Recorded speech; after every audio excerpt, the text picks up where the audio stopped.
आज चर्चा का विषय है शंकराचार्य अविमुक्तेश्वरानंद सरस्वती, जिनका नाम हाल ही में दो बड़े विवादों में उभरा है। पहला विवाद बटुक मामला, जहां माघ मेले के दौरान उनके साथ आए कुछ बटुक ब्राह्मणों के अपमान को लेकर राजनीति और सामाजिक प्रतिक्रियाएं तेज हुई। वहीं दूसरा और गंभीर विवाद प्रयागराज की एक पॉक्सो अदालत ने उनके और उनके एक शिष्य के खिलाफ अल्पवयस्क लड़कों के यौन शोषण के आरोप पर एफआईआर दर्ज करने के आदेश दिए।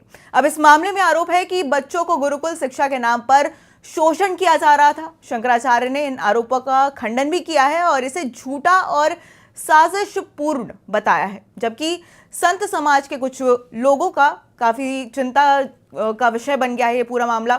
इस पूरे मुद्दे को लेकर अभी फिलहाल मेरे साथ यहाँ पर मेरे सहयोगी जितेंद्र जी मौजूद हैं। तो जितेंद्र, मैं डायरेक्ट आपसे सवाल करती हूँ। मेरा इस पूरे मुद्दे पर, ये जो पूरा मुद्दा है वो शुरू कहाँ से हुआ था, बटुक मामला क्या है, ये सब चीजें हम आपसे जानना चाहते हैं। तनिषा, देखिए, हमको पहले समझना होगा कि पूरा मामला कहाँ से शुरू हुआ। आपने क्योंकि जिक्र किया कि थोड़ा समझाइए डिटेल में। मैं आपको बताऊं कि ये जो पूरा मामला है शंकराचार्य का और बटुकों का, वो दरअसल शुरू हुआ था माघ मेले के दौरान मौनी अमावस्या के दिन स्नान को लेकर।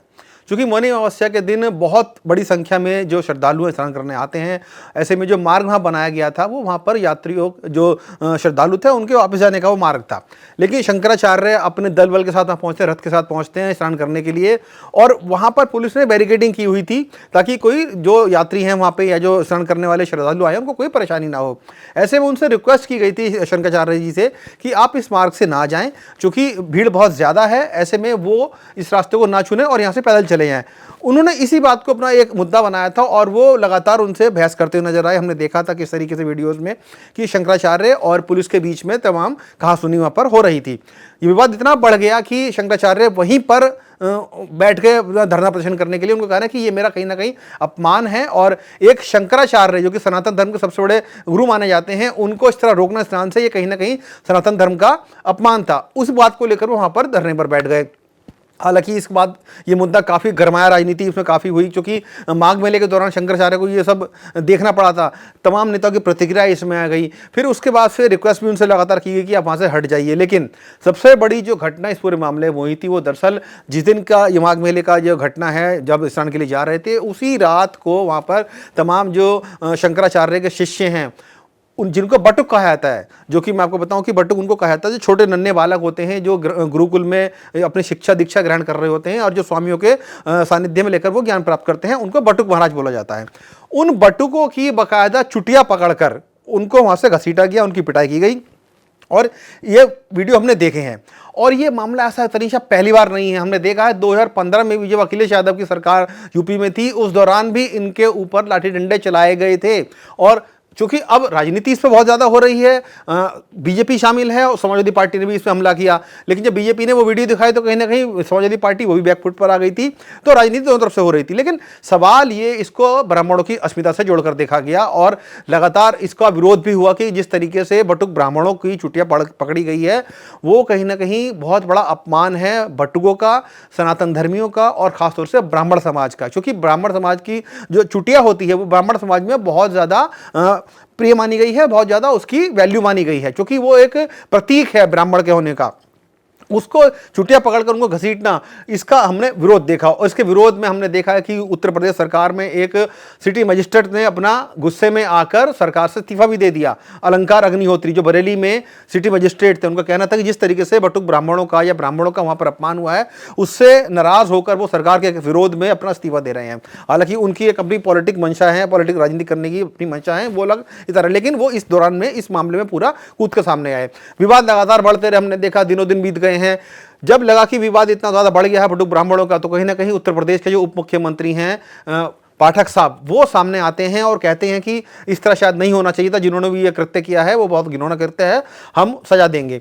उसके बाद हमने देखा उन्होंने अपने घर पर उत्तर प्रदेश के वहां पर कार्यक्रम किया, उन्होंने जो बटुक ब्राह्मण थे गुरुकुल से उनको बुलाया, बाकायदा उनके यहाँ उनकी पूजा अर्चना की, उनकी आरती उतारी और बटुक ब्राह्मणों ने उनको आशीर्वाद दिया, फूलों की वर्षा की उन्होंने। उसके बाद से राजनीति और गर्म हो गई। हमने देखा कि किस तरीके से एक तरफ जहां मुख्यमंत्री योगी आदित्यनाथ ने सदन में खड़े होकर ये कहा था कि कोई भी व्यक्ति शंकराचार्य अपने आप को बोल दे तो शंकराचार्य नहीं बन जाता है। तो ये विवाद दरअसल इसी तरीके का है, क्योंकि शंकराचार्य कहते हैं कि स्वघोषित शंकराचार्य हैं, जबकि जो सनातन परंपराएं हैं उसके अकॉर्डिंग कर देगा चार जो शंकराचार्य हमारे देश में माने जाते हैं, 4 मठ माने जाते हैं। उनमें से एक मठ इनका ज्योतिर्मठ जो कि उत्तराखंड में जोशीमठ में आता है, उसी को लेकर विवाद है। उनके जो पुराने गुरु थे उनका ये कहना था कि उन्होंने गद्दी इनको सौंपी नहीं थी, इसलिए ये शंकराचार्य नहीं है। जो कि सनातन परंपरा में देखा गया है, जो गुरु होता है वो अपने शिष्य को जब गद्दी सौंपता है तब उसको उपाधि दी जाती है। क्योंकि ऐसा हुआ नहीं था, इसलिए ये स्वघोषित और दंडी स्वामी इनको कहा जाता था, ये स्वघोषित शंकराचार्य इन्होंने घोषित कर दिया। जबकि जो 3 अन्य शंकराचार्य हैं वो उनमें से 2 इनके पक्ष में हैं और 1 उनके पक्ष में नहीं है। हमने देखा है गाय भगाए इस तरह की चीजें सामने आती रहती हैं। अब बात रही विवाद की, बटुकों की, आपने जो बात की, जब ब्रजेश पाठक ने अपने घर में सम्मान किया उसके बाद योगी आदित्यनाथ का बयान आता है तो राजनीति एक बार फिर से गर्मा जाती है। इस दौरान चूंकि लगातार जो वाद विवाद था वो बढ़ रहा था, हमने देखा है किस तरीके से शंकराचार्य अभिमुक्तेश्वरानंद सरस्वती महाराज जी ने भी तमाम बयानबाजी सामने कही है। और जब इस तरह की बयानबाजी सामने आई तो उनको ये अंदेशा था इस बात का कि जो वो बयानबाजी कर रहे हैं और जो मुख्यमंत्री की तरफ से बयान आया है उसको लेकर चर्चा जरूर होगी, प्रतिक्रिया जरूर आएगी।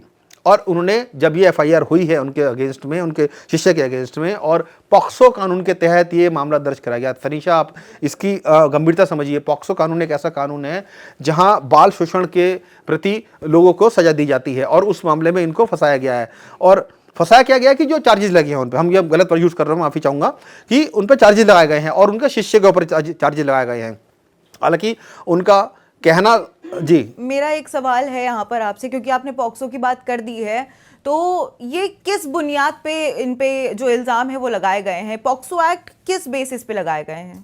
देखिए, जो शुरुआती जांच है, जो जानकारी सामने आई है, उनका कहना है कि जो पॉक्सो एक्ट इसलिए लगाया गया है कि शिक्षा दीक्षा के दौरान जो इनका गुरुकुल है वहाँ पर, या प्रयाग मेले में ही बात कह रहे हैं, जैसे कि शंकराचार्य की तरफ से बात आई है, क्योंकि डिटेलिंग उसकी एफआईआर की कॉपी अभी तक शायद हमारे पास नहीं है, इसलिए ज़्यादा जानकारी नहीं। लेकिन जो मीडिया में खबरें हैं, शंकराचार्य का ये कहना है कि जो ये आरोप इन पर लगाए गए हैं दरअसल बेबुनियाद है, इनका कोई औचित्य नहीं है। क्योंकि माघ मेले की ये बात कर रहे हैं कि जब ये पूरा मामला सामने आया, जिस दिन का ये मामला है, जो मौनी अमावस्या वाले दिन हम स्नान के लिए वहीं बैठे हुए थे, हमको नहीं जाने दिया गया, हम वहीं बैठे रहे, अपना प्रदर्शन पे बैठे रहे।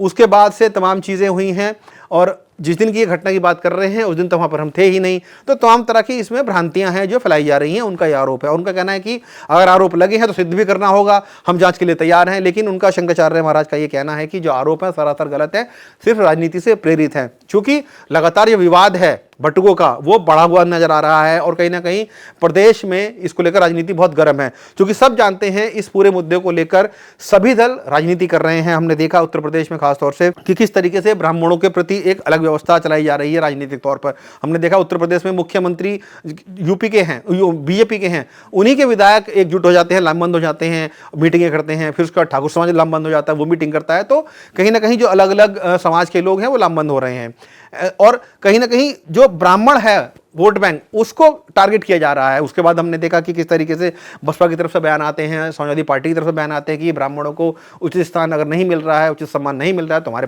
हमारे खेमे में आ जाएं। तो ये तमाम तरह की राजनीतिक घटनाएं हैं। लेकिन आप तनीषा ये समझिए कि पॉक्सो एक्ट लगाना एक शंकराचार्य के ऊपर, हालांकि जांच का विषय है क्या इसमें साबित होता है, लेकिन आरोप जरूर लग गए हैं और आरोपों को कहीं ना कहीं उनको खंडन कर रहे हैं। वो खंडन उनके करने से बात नहीं बनेगी। अब जब जांच होगी, जो उनके शिष्यों के ऊपर आरोप लगे हैं, उनके ऊपर आरोप लगे हैं, कहीं ना कहीं बेहद गंभीर ये आरोप हैं। और मुझे लगता है कि आने वाले समय में इस मुद्दे को लेकर राजनीति और ज़्यादा गर्माएगी, क्योंकि 27 में इलेक्शन है।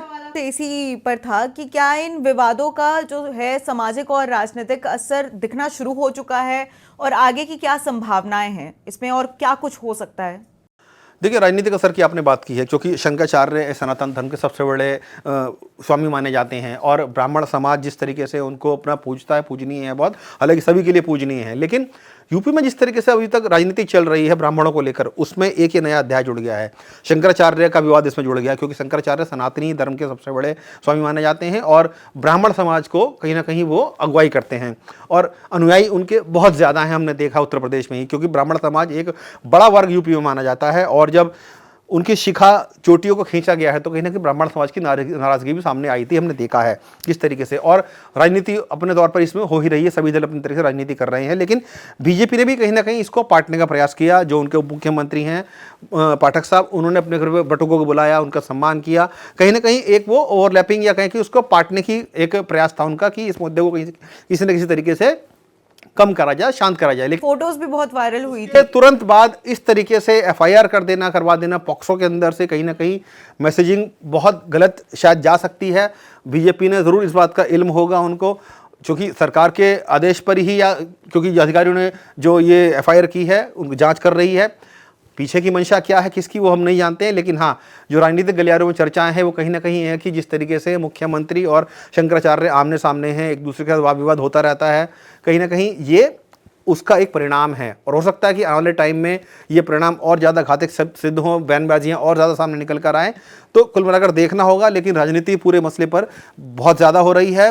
बटुकों को सामने लेकर आया गया है और जो आरोप लगाए हैं तनीषा बेहद गंभीर हैं। शंकराचार्य को कटघरे में खड़ा करा गया है और जवाब भी देने को तैयार हैं, लेकिन जब जांच होगी तो दूध का दूध पानी का पानी हो जाएगा। अच्छा, बटुक मामले में जब फोटोज आई थी उनका सम्मान किया गया था, आपने देखी होगी, जो जिसका जिक्र भी आपने किया है, तो उस पर शंकराचार्य ने कुछ प्रतिक्रिया दी थी, एक प्रतिक्रिया उनकी सामने आई बिल्कुल थी। बिल्कुल। देखिए, चूंकि जब ब्रजेश पाठक ने उनको अपने घर पे बुलाया था और सारे बटुकों का सम्मान किया, उन्होंने पुष्प वर्षा की, बाकायदा मंत्रोच्चारण वहाँ पर किया गया, उसके बाद से जो शंकराचार्य हैं जी हैं उनका एक बयान आता है कि दरअसल ब्रजेश पाठक उत्तर प्रदेश के मुख्यमंत्री बनने लायक योग्य हैं। तो कहीं ना कहीं उनका एक ये संदेश था, क्योंकि पाठक साहब ने उनके जो शिष्य हैं या बटुकों को लेकर जो सम्मान की बात कही है उससे अभिभूत थे। उनका कहना था कि एक संदेश दिया जाए, लेकिन सब जानते हैं कि लेकिन उन्होंने डैमेज कंट्रोल की बात की थी कि ये डैमेज कंट्रोल के नाम पे किया जा रहा है। हाँ। इसमें कहीं कोई गलत राय नहीं है, क्योंकि बीजेपी को भी समझ में आ रहा था कि ये जो पूरा प्रकरण हुआ है बटुकों के साथ वो कहीं ना कहीं विवाद का कारण बना हुआ है और बीजेपी को शायद चुनावों में इससे आगे चल के नुकसान हो सकता है, क्योंकि 14% ब्राह्मण वोट है उत्तर प्रदेश में। आप समझिए बड़ा एक वोट बैंक है और बीजेपी 40 से ज़्यादा जो विधायक हैं वो ब्राह्मण है, समाज से आते हैं। तो कहीं ना कहीं बीजेपी को लग रहा था अंदरूनी अंदर खाने की ये जो पूरा प्रकरण हुआ है बटुकों के साथ शायद बीजेपी को आगे चल के डैमेज कर सकता है, इसीलिए डैमेज कंट्रोल किया गया। और उसके ऊपर से जब जो शंकराचार्य महाराज ने ये बात कही कि दरअसल मुख्यमंत्री पद के असली दावेदार तो ब्रजेश पाठक है, तो कहीं ना कहीं राजनीति और ज़्यादा गर्मा गई है।